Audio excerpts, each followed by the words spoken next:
have to tell you, I'm both challenged and excited. My excitement is I get a chance to give something back. My challenge is the shortest seminar I usually do is 50 hours. And I'm not exaggerating. I do weekends, and what I do more than that, obviously, coach people, but I'm into immersion, because how'd you learn language? You didn't learn it by just learning principles. You got in it, and you did it so often that it became real. And the bottom line of why I'm here, besides being crazy mofo, is that I'm really in a position, I'm not here to motivate you, obviously. You don't need that. And a lot of times, that's what people think I do, and it's the furthest thing from it. What happens, though, is people say to me, well, I don't need any motivation. And I say, well, that's interesting. That's not what I do. I'm the why guy. I want to know why you do what you do. What is your motive for action? What is it that drives you in your life today, not 10 years ago, or are you running the same pattern? Because I believe that the invisible force of internal drive activated is the most important thing in the world. I'm here because I believe emotion is the force of life. All of us here have great minds. You know, most of us here have great minds, right? I don't know if I'm in the category, but we all know how to think. And with our minds, we can rationalize anything. We can make anything happen. We can, I agree with what was described a few days ago about this idea that people work in their self-interest. But we all know that that's bullshit at times. You don't work in your self-interest all the time. Because when emotion comes into it, the wiring changes in the way it functions. And so it's wonderful for us to think intellectually about how the life of the world is, and especially those who are very smart. We can play this game in our head, but I really want to know what's driving you. And what I'd like to maybe invite you to do by the end of this talk is explore where you are today for two reasons. One, so that you can contribute more. And two, so that hopefully we can not just understand other people more, but maybe appreciate them more and create the kinds of connections that can stop some of the challenges that we face in our society today. They're only going to get magnified by the very technology that's connecting us, because it's making us intersect. And that intersection doesn't always create the view of everybody now understands everybody and everybody appreciates everybody. So I've had an obsession basically for 30 years. And that obsession has been what makes the difference in the quality of people's lives? What makes a difference in their performance? Because that's what I got hired to do. I got to produce the result now. That's what I've done for 30 years. I get the phone call when the athlete is burning down on national television and they were ahead by 5 strokes and now they can't get back on the course. And I got to do something right now to get the result or nothing matters. I get the phone call when the child is going to commit suicide, and I got to do something right now. And in 29 years, I'm very grateful to tell you I've never lost one in 29 years. It doesn't mean I won't someday, but I haven't done it. And the reason is an understanding of these human needs that I want to talk to you about. So when I get those calls about performance, that's one thing, like how do you make a change? But also, I'm looking to see what is it that's shaping that person's ability to contribute, to do something beyond themselves. So maybe the real question is, you know, I look at life and say there's 2 master lessons. One is there's the science of achievement, which almost everyone in this room has mastered to an amazing extent. That's how do you take the invisible and make it visible, right? How do you take what you dream about and make it happen, whether it be your business, your contribution to society, money, whatever it is for you, your body, your family. But the other lesson of life that is rarely mastered is the art of fulfillment. Because science is easy, right? We know the rules, you write the code, you follow those, and you get the result. Once you know the game, you just, you up the ante, don't you? But when it comes to fulfillment, that's an art. And the reason is it's about appreciation and it's about contribution. You can only feel so much by yourself. So I've had an interesting laboratory to try to answer the question of the real question, which is what's the difference in somebody's life if you look at somebody like those people that you've given everything to, like all the resources they say they need. You gave them not a $100 computer, you gave them the best computer. You gave them love, you gave them joy, you were there to comfort them. And those people very often, and you know some of them I'm sure, end up the rest of their life with all this love, education, money, and background, spending their life going in and out of rehab. And then you meet people that have been through ultimate pain, psychologically, sexually, spiritually, emotionally abused, and not always, but often they become some of the people that contribute the most to society. So the question we got to ask ourselves really is, what is it? What is it that shapes us? And we live in a therapy culture. Most of us don't do that, but the culture is a therapy culture. And what I mean by that is the mindset that we are our past. And everybody in this room, you wouldn't be in this room if you bought that theory, but most of society thinks biography is destiny. The past equals the future. And of course it does if you live there. But what people in this room know, and what we have to remind ourselves though, because you can know something intellectually, you can know what to do and then not use it, not apply it. So really what we got to remind ourselves is decision is the ultimate power. That's what it really is. Now, when you ask people, have you failed to achieve something? How many have ever failed to achieve something significant in your life? Say, I. Thanks for the interaction on a high level there. But if you ask people, why didn't you achieve something? Somebody who's working for you, or a partner, or even yourself, and you failed to achieve a goal, what's the reason people say they failed to achieve? What do they tell you? didn't know enough, didn't have the knowledge, didn't have the money, didn't have the time, didn't have the technology, you know? I didn't have the right manager. Supreme Court. Didn't have the Supreme Court.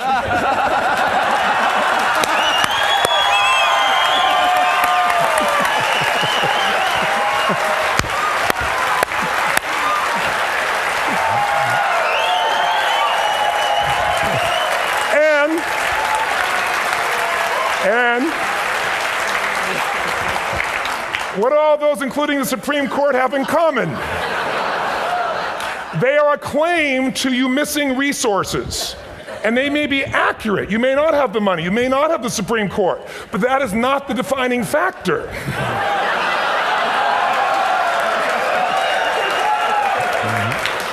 And you correct me if I'm wrong. The defining factor is never resources, it's resourcefulness. And what I mean specifically, rather than just some phrase, is if you have emotion, human emotion, something that I experienced from you day before yesterday at a level that is as profound as I've ever experienced, and if you'd communicated with that emotion, I believe you would have beat his ass and won.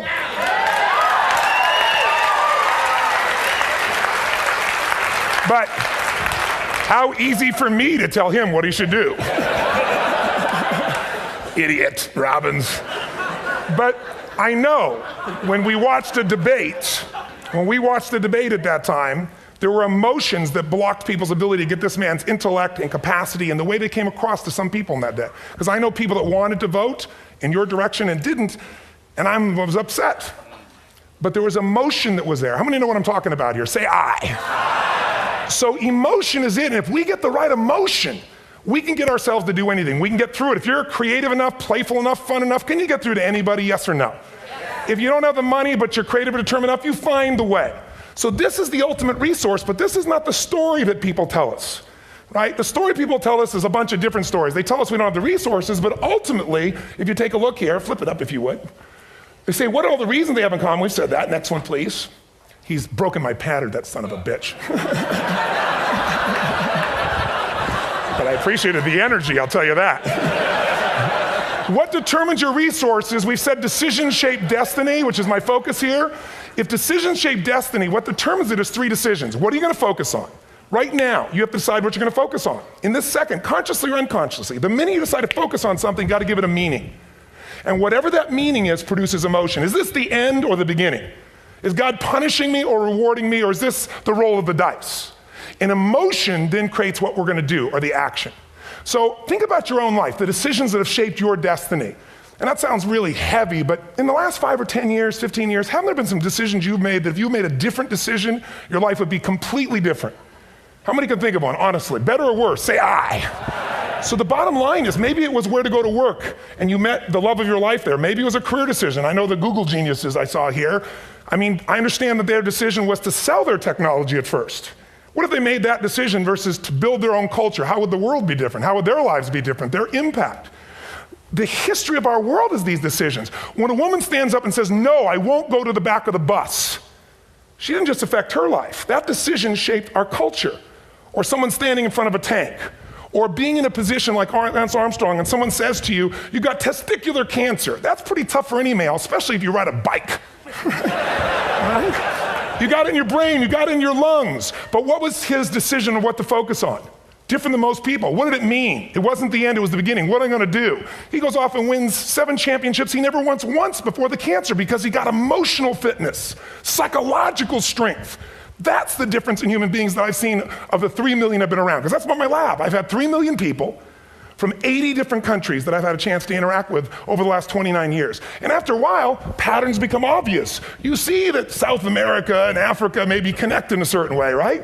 Other people say, oh, that sounds ridiculous. It's simple. So what shaped Lance? What shapes you? 2 invisible forces, very quickly. 1, state. We all have had times. Have you had a time you did something and after you did it, you thought to yourself, I can't believe I said that. I can't believe I did that. That was so stupid. Who's been there? Say aye. Have you ever done something after you do it, you go, that was me. Right? It wasn't your ability, it was your state. Your model of the world is what shapes you long term. Your model of the world is the filter. That's what's shaping us. That's what makes people make decisions. We want to influence somebody, we gotta know what already influences them. And it's made up of 3 parts, I believe. First, what's your target? What are you after? Which I believe it's not your desires. You can get your desires to goals. How many of you got a goal or desire and thought, is this all there is? How many have been there? Say aye. So it's needs we have. I believe there are 6 human needs. Second, once you know what the target that's driving you is and you uncover it for the truth, you don't form it, you uncover it. Then you find out what's your map. What's the belief systems that are telling you how to get those needs? Some people think the way to get those needs is destroy the world. Some people is to build something, create something, love someone. And then there's the fuel you pick. So very quickly, 6 needs, let me tell you what they are. First one, certainty. Now these are not goals or desires, these are universal. Everyone needs certainty that they can avoid pain, at least be comfortable. Now how do you get it? Control everybody, develop a skill, give up, smoke a cigarette. If you got totally certain, ironically, even though we all need that, like if you're not certain about your health or your children or money, you don't think about much more. You're not sure the ceiling's gonna hold up, you're gonna listen to any speaker. But while we go for certainty differently, if we get total certainty, we get what? What do you feel if you're certain? You know what's gonna happen, when it's gonna happen, how it's gonna happen, what would you feel? Bored out of your mind. So God, in her infinite wisdom, gave us a second human need, which is uncertainty. We need variety. We need surprise. How many of you here love surprises? Say aye. Bullshit. You like the surprises you want. The ones you don't want, you call problems, but you need them. So variety is important. Have you ever rented a video or a film that you've already seen? Who's done this? Get a fucking life. Right? Why are you doing it? You're certain it's good because you read it before, saw it before, but you're hoping it's been long enough you've forgotten enough there's variety. Third human need, critical, significance. We all need to feel important, special, unique. You can get it by making more money. You can do it by being more spiritual. You can do it by getting yourself in a situation where you put more tattoos and earrings in places humans don't want to know. Whatever it takes. The fastest way to do this, if you have no background, no culture, and no belief in resources or resourcefulness, is violence. If I put a gun to your head and I live in the hood, instantly I'm significant. 0 to 10, how high? 10. How certain am I you're going to respond to me? 10. How much uncertainty? Who knows what's going to happen next? Kind of exciting, like climbing up into a cave and doing that stuff all the way down there. Total variety and uncertainty. And it's significant, isn't it? So you're willing to risk your life for it. So that's why violence has always been around and will be around unless we have a consciousness change as a species. Now you can get significance a million ways, but to be significant, you got to be unique and different. Here's what we really need. Connection and love, fourth need. We all want it. Most people settle for connection because love's too scary. Don't want to get hurt. Who here has ever been hurt in an intimate relationship? Say aye. If you don't raise your hand, you'll have about other shit too, come on. And you're gonna get hurt again. Aren't you glad you came to this positive visit? But here's what's true, we need it. We can do it through intimacy, through friendship, through prayer, through walking in nature. If nothing else works for you, get a dog. Don't get a cat, get a dog, because if you leave for 2 minutes, it's like you've been gone for 6 months when you show back up again 5 minutes later, right? Now these first 4 needs, every human finds a way to meet. Even if you lie to yourself, even if you have split personalities. But the last 2 needs, the first 4 needs are called the needs of the personality, is what I call it. The last 2 are the needs of the spirit. And this is where fulfillment comes. You won't get fulfillment from the first 4. You'll figure a way, smoke, drink, do whatever, meet the first 4. But the last 2, number 5, you must grow. We all know the answer here. If you don't grow, you what? If a relationship's not growing, if a business is not growing, if you're not growing, it doesn't matter how much money you have, how many friends you have, how many people love you, you feel like hell. And the reason we grow, I believe, is so we have something to give of value. Because the 6th need is to contribute beyond ourselves. Because we all know, corny as it sounds, the secret to living is giving. We all know life's not about me, it's about we. This culture knows that, this room knows that. And it's exciting. When you see Nicholas up here talking about his $100 computer, the most passionate, exciting thing is here's a genius, but he's got a calling now. You can feel the difference in him, and it's beautiful. And that calling can touch other people. In my own life, my life was touched because when I was 11 years old, Thanksgiving, no money, no food, and we're not gonna starve, but my father was totally messed up. My mom was letting him know how bad he messed up. And somebody came to the door and delivered food. My father made 3 decisions. I know what they were briefly. His focus was, this is charity. What does it mean? I'm worthless. What do I gotta do? Leave my family, which he did. The time, one of the most painful experiences of life. My 3 decisions gave me a different path. I said, focus on, there's food, what a concept. You know? Second, but this is what changed my life. This is what shaped me as a human being. Somebody's gift, I don't even know who it is. I thought, my father always said, no one gives a shit. And all of a sudden, somebody I don't know, they're not asking for it, this is giving our family food, looking out for us. It made me believe this. What does it mean? That strangers care. And what that made me decide is if strangers care about me and my family, I care about them. What am I gonna do? I'm gonna do something to make a difference. So when I was 17, I went out one day on Thanksgiving. It was my target for years, have enough money to feed 2 families. Most fun thing I ever did in my life, most moving. Then next year I did 4, and I didn't tell anybody what I was doing. Next year, 8. I wasn't doing it for brownie points, but after 8, I thought, shit, I could use some help. So sure enough, I went out, and what did I do? I got my friends involved, and I grew companies, and then I got 11 companies, and I built a foundation. Now, 18 years later, I'm proud to tell you, last year we fed 2 million people in 35 countries through our foundation, all during the holidays, Thanksgiving, Christmas, in all the different countries around the world. It's been fantastic. Thank you. So I don't tell you that to brag, I tell you because I'm proud of human beings because they get excited to contribute once they've had the chance to experience it, not talk about it. So finally, I'm about out of time, the target that shapes you, here's what's different about people. We have the same needs, but are you a certainty freak? Is that what you value most, or uncertainty? This man here couldn't be a certainty freak if he climbed through those caves. Are you driven by significance or love? We all need all 6, but whatever your lead system is tilts you in a different direction. And as you move in a direction, you have a destination or destiny. The second piece is the map. Think of that as the operating system tells you how to get there. And some people's map is, I'm gonna save lives even if I die for other people, and they're a fireman. Somebody else says, I'm gonna kill people to do it. They're trying to meet the same needs of significance, right? They want to honor God or honor their family, but they have a different map. And there are 7 different beliefs. I can't go through them because I'm done. The last piece is emotion. I say one of the parts of the map is like time. Some people's idea of a long time is 100 years. Somebody else says is 3 seconds, which is what I have. And the last one I've already mentioned that felt you. If you got a target and you got a map, and let's say, I can't use Google because I love Macs, and they haven't made it good for Macs yet. So if you use MapQuest, how many have made this fatal mistake of using MapQuest at some time? You use this thing and you don't get there. Well, imagine if your beliefs guarantee you can never get to where you want to go. The last thing is emotion. Now here's what I'll tell you about emotion. There are 6,000 emotions that we all have words for in the English language, which is a linguistic representation, right? It changes by language. But if your dominant emotions, if I have more time, I have 20,000 people or 1,000, and I have them write down all the emotions that they experience in an average week. And I give them as long as they need. And on one side, they write empowering emotions, the other is disempowering. Guess how many emotions people experience? Less than 12. And half of those make them feel like shit. So they got 5 or 6 good frickin' feelings, right? It's like they feel happy, happy, excited, oh shit, frustrated, overwhelmed, depressed. How many of you know somebody who no matter what happens finds a way to get pissed off? How many know somebody like this? Or no matter what happens, they find a way to be happy or excited. How many know somebody like this? Come on. When 911 happened, and I'll finish with this, I was in Hawaii. I was with 2,000 people from 45 countries. We were translating 4 languages simultaneously for a program that I was conducting for a week. The night before was called Emotional Mastery. I got up, had no plan for this, and I said, we had all this fireworks, I do crazy shit, fun stuff. And then at the end I stopped, and I had this plan I was gonna say, but I never do what I'm gonna say. And all of a sudden I said, when do people really start to live? When they face death. And then I went through this whole thing about if you were gonna get off this island, if 9 days from now you were gonna die, who would you call, what would you say, what would you do? One woman, well that night is when 911 happened. One woman had come to the seminar, and when she came there, her previous boyfriend had been kidnapped and murdered. Her friend, or her new boyfriend, wanted to marry her, and she said no. He said, if you leave and go to that Hawaii thing, it's over with us. She said it's over. When I finished that night, she called him and left a message, true story, at the top of the World Trade Center where he worked, saying, honey, I love you. I just want you to know, I want to marry you. It was stupid of me. She was asleep, because it was 3 a.m. for us, when he called her back from the top and said, honey, I can't tell you what this means. He said, I don't know how to tell you this, but you give me the greatest gift, because I'm going to die. And she played the recording for us in the room. She was on Larry King later.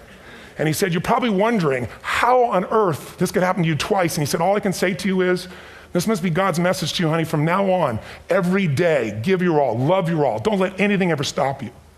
She finishes, and a man stands up and he says, I'm from Pakistan, I'm a Muslim. I'd love to hold your hand and say I'm sorry, but frankly, this is retribution. I can't tell you the rest because I'm out of time.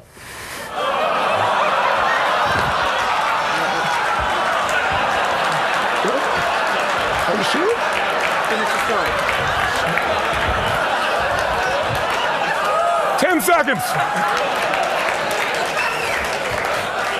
10 seconds, no, I want to be respectful. 10 seconds, all I can tell you is I brought this man on stage with a man from New York who worked in the World Trade Center, because I had about 200 New Yorkers there. More than 50 lost their entire companies, their friends, marking off their Palm Pilots. One financial trader, this woman made of steel, bawling, 30 friends crossing off that all died. And what I did to people is said, what are we going to focus on? What does this mean, and what are we going to do? And I took the group and got people to focus on, if you didn't lose somebody today, your focus is going to be how to serve somebody else. There are people, one woman got up, she was so angry and screaming and yelling. And then I found she wasn't from New York, she's not an American, she doesn't know anybody here. I said, you always get angry? She said, yes. Guilty people got guilty, sad people got sad. And I took these two men and did what I call an indirect negotiation. Jewish man with family in the occupied territory, some New York who would have died if he was at work that day, and this man who wanted to be a terrorist, and made it very clear. And the integration that happened is on a film, which I'll be happy to send you, so you can really see what actually happened instead of my verbalization of it. But the two of them not only came together and changed their beliefs and models of the world, but they worked together to bring, for almost 4 years now, to various mosques and synagogues, the idea of how to create peace. And he wrote a book, which is called My Jihad, My Way of Peace. So transformation can happen. So my invitation to you is this.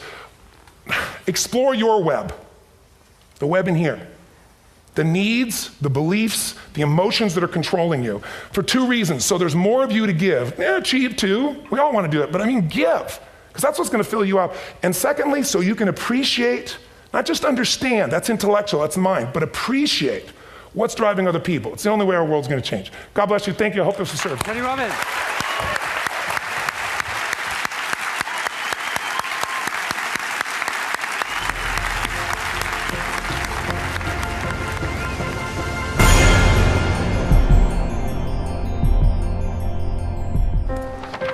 What if great ideas weren't cherished?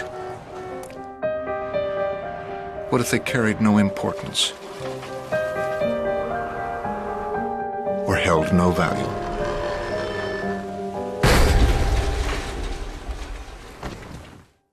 There is a place where artistic vision is protected, where inspired design ideas live on to become ultimate driving machines.